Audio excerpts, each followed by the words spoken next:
What's up, everybody? It's Adam from Team Sorcery here, coming at you today with another spoiler video for Seven Kings of the Land. My roommate is sleeping right now, so I'm gonna try not to be so loud. So yeah, I'm gonna get started. I'm gonna give options for every card that I see. This is up till the Alice Little Scout reveal. So if I missed anything on this day, please. I'm just letting you know what I got to, and we're gonna go from there. So I'm gonna start out from the recent and work my way backwards, just like I did in the other video. So we have Alice's Little Scout. He's a common 1-drop 2/2 soldier, or 200/200 soldier. That says when he's put into the graveyard from the field, draw a card. It's your typical just potentially better 1-drop. Whenever he dies, you draw a card. He's good in limited. He's good in he can see some play in constructed. I feel like things like Cinderella can combo really well with him. So it's really just how you use it. It's a little underwhelming at first, but I feel like someone will find a use for him. If not, he's just an all-in-all good card for any starting player. So on to the next one. We have, if it'll load, Shangri-La, the Palace of the Ocean. It is a 2-drop addition field. So 1 blue, 1 void. It's whenever this card enters the field, draw a card. So you pay 2 to draw a card, which is already amazing. Water resonators you control get +1/+1. As long as you have 5 or more cards in your hand, water resonators you control get +1/+1. So essentially what it is if you have 5 cards in hand when you drop this, all your water resonators get +2/+2, and then you get to draw a card. So I think how it would work, it would be you play it when you have 4 cards in hand. It enters, you draw a card, you have 5 in hand, so then you get the +2/+2 bonus, which is extremely amazing. So pretty good card. Could definitely see it play depending on what the decks will be like, and how relevant blue will be, or just like in the later sets for this cluster. So pretty good card. I feel like some people should keep their eye on it right now. Next one, it's all sideways, so bear with me. It is Sissisi, really weird, the Ancient Forest. Beast and 4 Sacred Beast. I control get +2/+2. It's addition field forest, so 2-drop Beast and Sacred Beast get a boost. So that's pretty good. They seem to be like for every archetype they're giving like a +2/+2 thing with a Realm of the Evolution and Shiny Trapezohedron and whatnot. And then the second effect is whenever a resonator is put into the graveyard from the field, you can pay 2 wind and a void, and if you do, draw a card. So a little bit of combos. I feel like you can use it as like an aristocrat deck, or like a Golgari deck, like in Magic, where you sack things and you get pluses off of sacking. I can see it potentially being better soon. I could really see a dirty combo with Rasputin turn 1, Mozart turn 2, turn 3 this, incarnate those for an Atharlotep, and then just keep going off from there. So it can be pretty powerful. I feel like people just have to use it right. Next up is Dignified Seraph. Sorry, I couldn't talk there for a second. It's a Angel Resonator, 4-drop for an 8/8, 2 light, 2 void, and it's vanilla with flying. Well, not really vanilla, but it has flying. So it's a Carmilla with flying, or it's a Carmilla body with flying. So will probably be relevant. I know with the light spell, since it has flying, you can pay 4 to make it an 1,000/1,000, which is pretty relevant. Next up, we have Zonwu, the Sacred Beast. This is our second Sacred Beast spoiler. He is a 3-drop, 5/7, 4 Sacred Beast, obviously. He is 1 blue, 2 void. He is, whenever he enters the field, return target resonator to its owner's hand with total cost less than the equal number of 4 Sacred Beasts you control. So essentially, when you have board presence, you pay 3 for a bounce spell for target something. So it's pretty good against Fairy Tale decks that still run Telefairy Tale into Piper, and just, things like that, just slower decks. Second effect is whenever it blocks, prevent all damage that would be dealt to it till the end of turn. So you can combo it off with the dragon, give the rest of them, give all the Sacred Beasts +2/+2, so it becomes a 7/9, and then you prevent all damage that will be done to him. So if you make him a 7/9, they'll need to Flames him and Thunder him, or double Thunder him. So still pretty relevant. I feel like he's really good out of the two we have spoiled, because he's just relevant most games. So yeah, plus when he comes in, you can just, he comes in and you bounce something, I believe.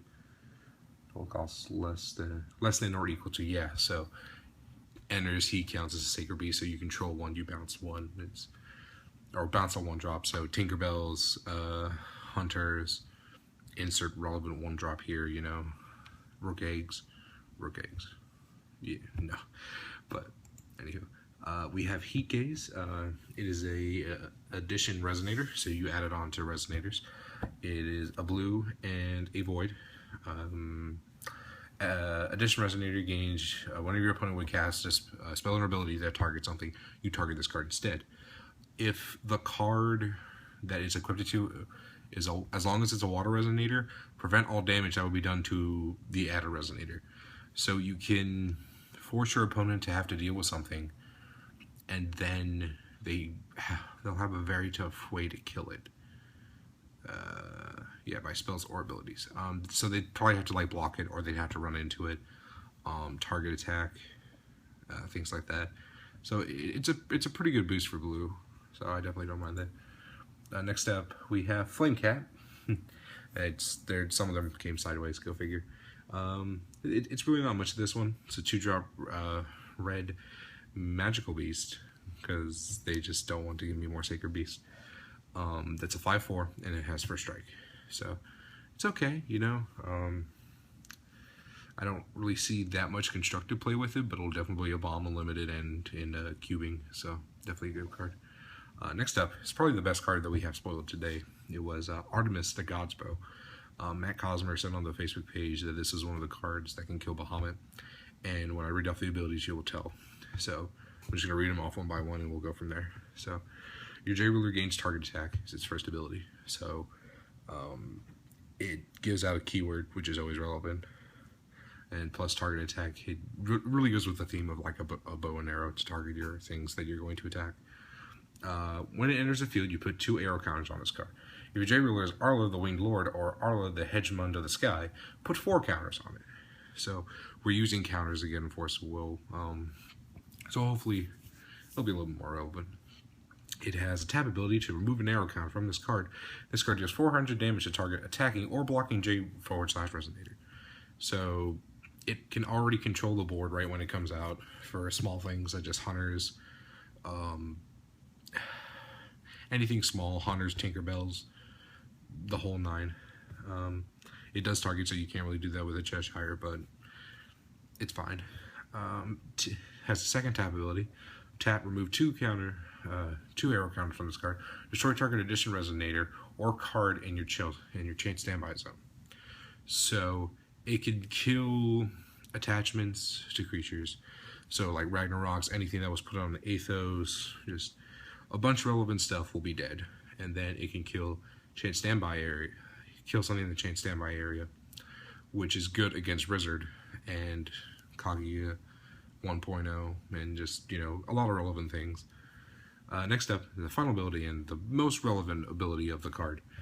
Remove 4 arrow counters from this card. Destroy target J/Resonator with Vine.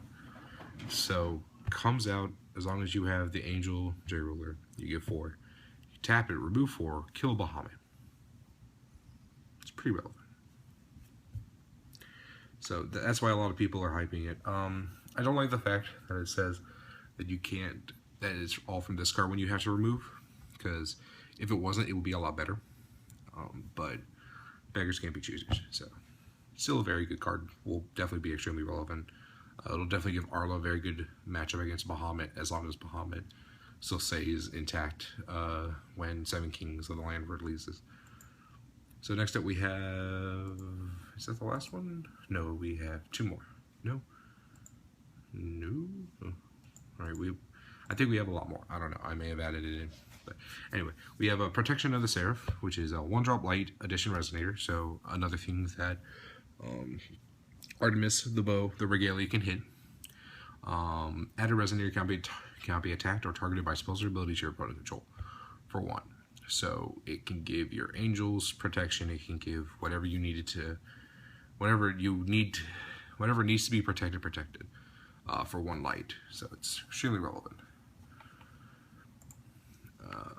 Next one is our second angel that's going to be shown in this video, and is definitely one of the best ones I've seen today, and really the only one. But anywho, it's Celestial Wing Seraph. It is a 5-drop, 2 light, 3 void, 1,000. It's an angel, obviously. So it has flying. Whenever it enters the field, you may search your deck for an angel with a total will cost of 4 or less, and you may put it into the field. Then you may shuffle your main deck. So automatically, you'll go this, and then you can go into Dignified Seraph or whatever other Seraphs we're getting. So it's an automatic show and tell from the deck. So pretty relevant. Creates board presence for 5. So it's really good. And its last effect, it's really relevant. It's whenever this card attacks, you gain 300 life for each angel you control. So you bring it out, you already have 2 angels on board. So whenever you start attacking with just her, you're already gaining 6, which is bananas. And if you combo more, you can make more of a board presence. The light edition is becoming a lot more relevant because you can pay 5, she'll come in as a 12/12. You'll bring out the Dignified, becoming 1,000. Then when you attack, you'd gain 3 or 6. So it's pretty relevant. I was a little underwhelmed, but about the card when I first saw it, but now it's becoming amazing. This is a super rare, by the way. For anyone who does not know, terribly sorry, but it looks really good. They're both constructed and limited. So next up, I believe I haven't spoiled this one. If I have, I'm terribly sorry. It is the Sprint of the Beast Lady. It's 2 wind and a void for a spell chant. It says J/resonators you control gain +6/+6 until the end of turn. So essentially, it's a overrun without trample. So it's just a giant pump spell for everything, even your J ruler. So I'm pretty sure if you stack 2 of these up, like, you should be winning the game. It's pretty relevant. Kind of wish it wasn't a 3-drop, but you can't complain that much. Like, it's really good. And then, okay, so we do still have 3 more cards. Sorry. So we have a 1-drop light instant card called Give Wings. Target resonator you control gains +2/+2 and gains flying until the end of turn. So it gains evasion, it gets a pump, and it's a pretty relevant card. I can see this working very well in a Little Red the True Fairy Tale. Because you'll swing in with an already big Tin Man. They'll block with something on the ground. You give a +2/+2, which with as long as she's J activated on her ruler side, you'll get +4/+4. And then she'll gain flying. Tin Man will gain flying, so you can just fly over and then beats him for a game. So pretty relevant. We'll definitely see a lot of play, without a doubt. Clockwork Soldiers. It's a 1-drop 3/3 void card. So it's a machine, obviously. Resonating machine. Has target attack. And you pay 1. This card gains +2/+0 until the end of turn. And then at the end of the turn, you banish this card. So it's a 1-drop 3/3 with target attack. So it can, if you're on the draw against an aggressive deck and they drop a hunter, you can pay 1 for a 3/3 to trade with them. Or you can make it a 5, swing, and then banish it. So it's okay. I'm a little underwhelmed with these machine cards. I feel like it's just going to be a very aggressive deck, but we'll just have to wait and see. Then I'm definitely going to mess up on her name, but this is her last spoiler, and she's definitely a really good one. She is Persephone, can't pronounce it, the Nether Empress. She is a 4-drop 7/7, or 700. She is 2 dark, 2 void. For a Resonator Queen, so we get more we get more cards for the Queen archetype. I feel like since we have 2, we have Guinevere and her, we're probably going to get a Queen per every color, which would be really cool. But anywho, she has stealth, and her stealth condition is your J ruler must be Wizard or Wizard's J activate form, and you must have 10 or more cards in your graveyard. So you can, as long as those conditions are met, you can activate her as a spell as a chance standby. So Wizard becomes a lot more relevant. Whenever she enters the field from your chance standby area, you can put target resonator with the total cost 4 or less from your graveyard into your field. So you'll J-activate Wizard, bring her in. You have 10 in grave, you bring her out, you make a 7/7, and then you can bring back a 4-drop. So the biggest thing I could tell you, honestly, you can bring back a Mephistopheles. So it's pretty relevant. Like, to reanimate a Mephi, that's pretty good. You can also reanimate another one of her. It also just depends like what other targets you have when it comes to 4-drops. I'm trying to see what the other dark ones. She can go for Scion the Ancient Lore. The vampire that I said, where whenever he enters, he does 4 and you gain 4. So you can combo her with him, and you can just get 2 7/7 bodies with a burn effect for 4, and you gain 4. So that could be pretty relevant.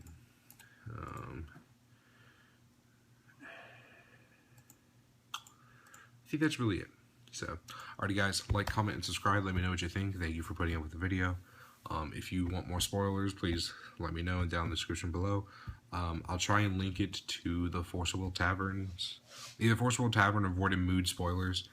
Because I wasn't able to link it before for whatever odd reason. So, yeah. Thank you. Thank you again. Like, comment, subscribe. This is Adam from D Sorcery, signing out. Peace.